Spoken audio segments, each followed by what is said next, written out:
সাহারাই মানে ধানের কুল নদী কিনারে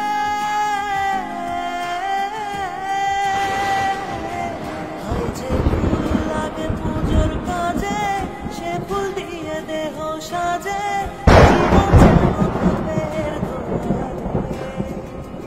জীবন রে ও জীবন রে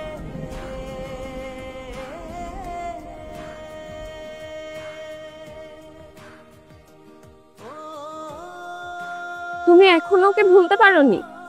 না। ভুলতে পারোনি? তবে ভুলতে শেখো। কিভাবে বলবো? কেন? আমি আছি না? থেকেও তো নেই। মানে কি বলতে যাচ্ছ তুমি? ও আমার এক্স না হয়ে আজ আমার প্রেজেন্ট হবে। কেন হয়নি জানো? কেন?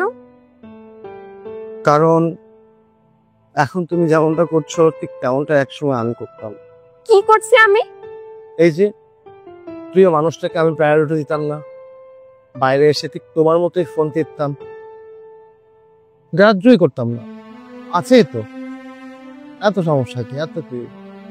আমি আমার মতো সবসময় ছিলাম, আমি আমার দুনিয়া নিয়ে ব্যস্ত ছিলাম, ঠিক যেমনটা এখন তুমি তোমার দুনিয়া নিয়ে ব্যস্ত আছো। বাসাতেও ফোন চালাও, বাইরে এসেও ফোন চালাও, ফোনের ভিতরেই ডুবে থাকো। এছাড়া আর কি করো তুমি আমার জন্য বলবা? এই কথাগুলো একটা সময় ও আমাকে বলেছিল, কিন্তু আমি কোনো কর্ণপাতই করিনি। আজ আমি তোমাকে বলছি, আমি ফুল ফেড আপ। বর্তমান থাকতেও আমার পাস্ট নিয়ে আমাকে ভাবতে হচ্ছে। কেন? কারণ তুমি আমাকে ভাবাচ্ছ। আমি এক সময় যা যা করেছি আরেকটা মানুষের সাথে, ঠিক তেমনটাই তুমি আমার সাথে করছো। এটা হয়তো প্রকৃতির রিভেঞ্জ, তোমার দোষ নেই। আমি এখন হাড়ে হাড়ে বুঝতে পারছি একটা মেয়ে কেন একটা ছেলেকে ছেড়ে চলে যায়।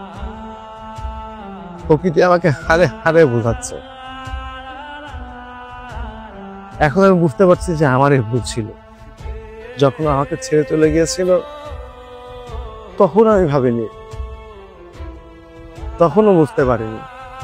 ভেবেছিলাম না আমিই ঠিক, ওরই ভুল। আমি আমার জায়গাতে স্টিল নাও ঠিক ছিলাম।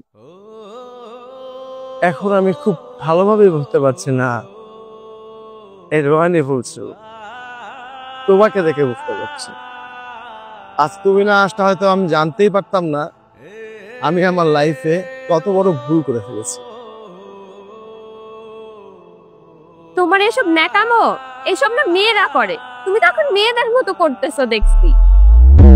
থাকো, আমি গেলাম।